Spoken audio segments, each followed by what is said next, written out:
اہل بیت کی محبت کی بات کرتے ہیں، کیسی تھی شادیاں ان کے گھر۔ آئیے میں شادی پڑھوں امام حسین، آپ نے ابھی تک امام حسین کی شہادت تو سنی ہے، لیکن شادی کا موقع ہے تو میں امام حسین کی شادی پڑھنا چاہتا ہوں۔ آج سنیے امام حسین کی شادی کیسے ہے، یہ شان سے بات ہمیں پتا چلے۔ امام حسین صرف شربت کے بدلے مت دو امام حسین کو، شربت کی اہمیت اپنی جگہ ہے، لیکن اگر یزیدی کیریکٹر زندہ کرو گے تو شاید تمہارے شربت کی بارگاہ حسینی میں قبول نہ ہو سکے۔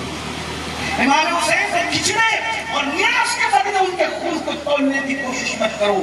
ہم سب کے خون ایک پڑھنے میں رکھ دیے جائیں اور امام حسین کے خون کا ایک قطرہ ایک پڑھنے میں ہو تو بھی امام کے ایک خون کا قطرہ ہم سب کے خون کی سے بہت زیادہ افضل ہوگا۔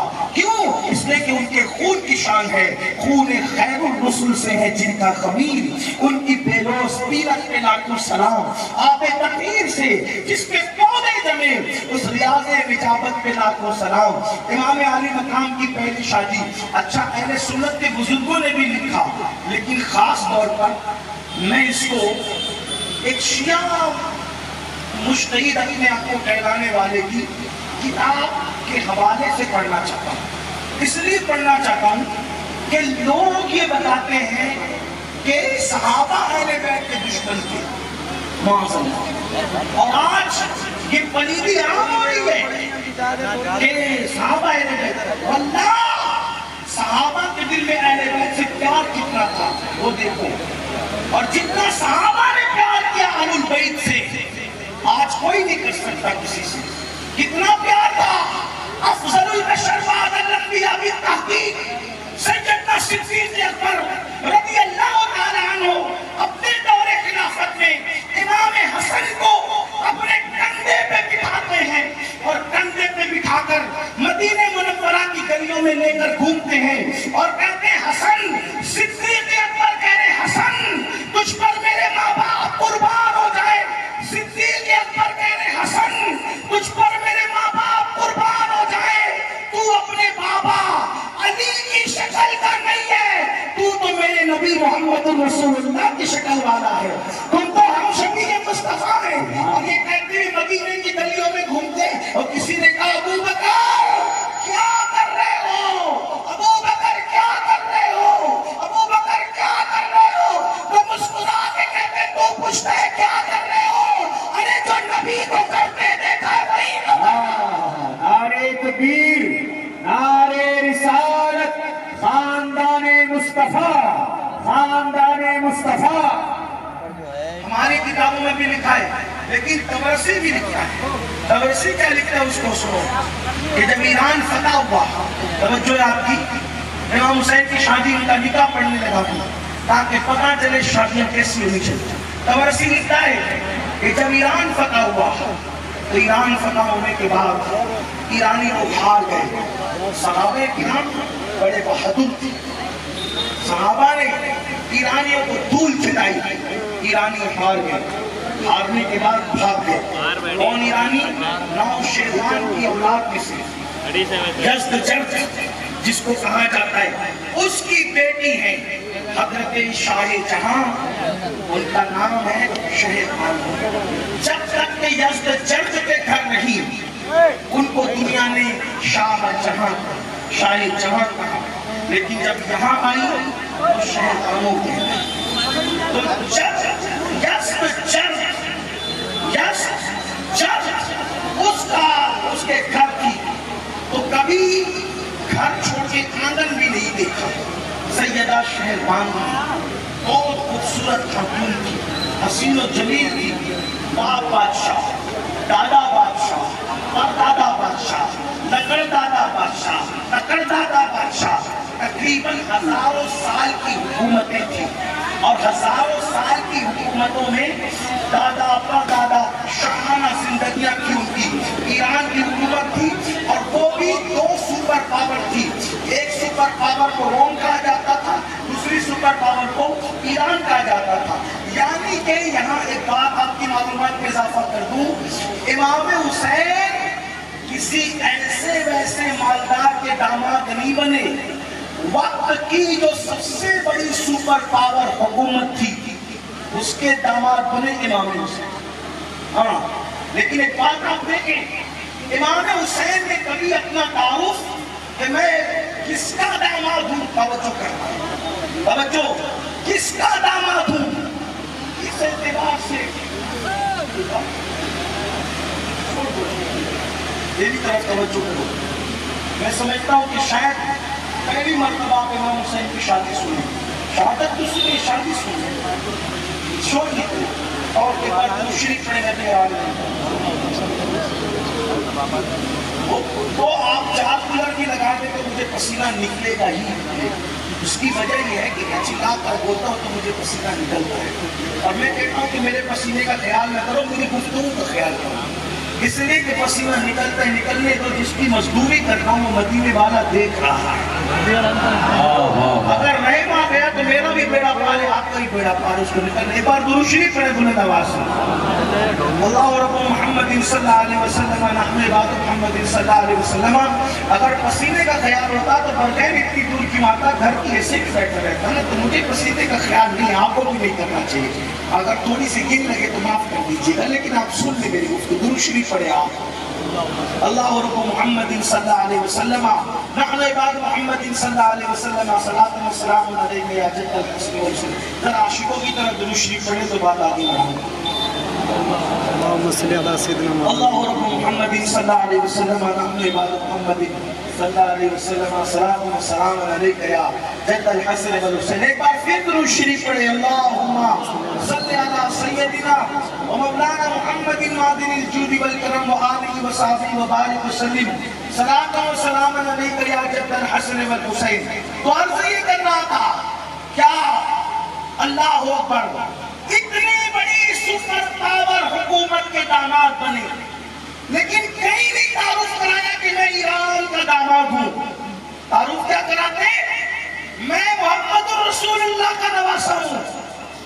اتنی بڑی حکمران کی نسبت بیان نہیں کر رہے، کیونکہ بتا رہے دولت کی نسبت کی ہمارے یہاں اہمیت نہیں ہے، ہمارے یہاں تو ایمان کی نسبت کی اہمیت. وہ کہتے ہیں میری شادی فلاں جگہ ہوئی، وہ خاندان ہے. امام حسین نے کہا شادی میں اس کا ذکر پوری زندگی نہیں کی. امام زین العابدین نواسے اس گھرانے کے، کبھی نہیں کہا کہ میرا نانا وہ میرا دادا. اس بات دولت کی بنیاد میں رشتے نہیں تھے، وہاں تو دین کی بنیاد میں رشتے تھے. وہ کہتے ہیں میرا جد محمد رسول اللہ ہے. بہرحال ایران فتح ہوا، وقت کی سب سے بڑی سپر پاور کو خاک میں ملایا. تو کیا ہوا، وہ لوگ نامردوں کی طرح جب محل چھوڑ کر کے بھاگے، میں تھوڑا تشریح کے ساتھ بیان کر رہا ہوں، محل چھوڑ کر کے بھاگے تو ان کی ساری بیٹیاں جو تھی، کنیزیں تھی، عورتیں تھی، وہ سب مال غنیمت میں قیدی بنا دی گئی، اور جو جس حال میں تھی اسی حال میں اٹھا کر کے لائی گئی ایران سے مدینہ منورہ. تو اس میں جو وہ شہزادیاں قیدی بن کر آئی تھی، شہزادی شاہجہاں شہربانوں کے بالوں سے لے کر پیر تک سونے کے اور زیورات میں لگی ہوئی تھی، ڈھکی ہوئی تھی زیورات میں، اس لیے کہ محل میں تھی، زیورات میں ڈھکی ہوئی تھی.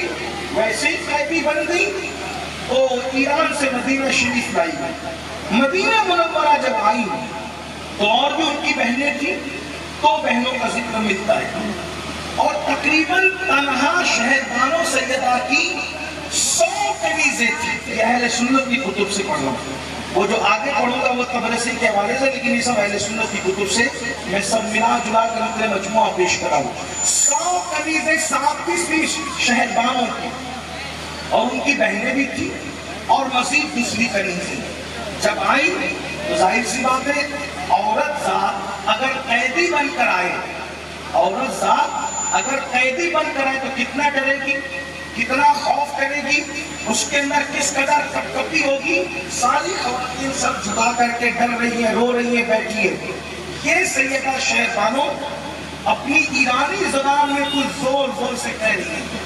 سیدہ فاروق اعظم نے جب جائزہ لیا تو میں سب چپ بیٹھی ہوئی ہیں، ڈر رہی ہے، رو رہی ہے، یہ جو لڑکی ہے یہ کیوں زور سے کچھ کہتی ہے، کیا کہتی ہے؟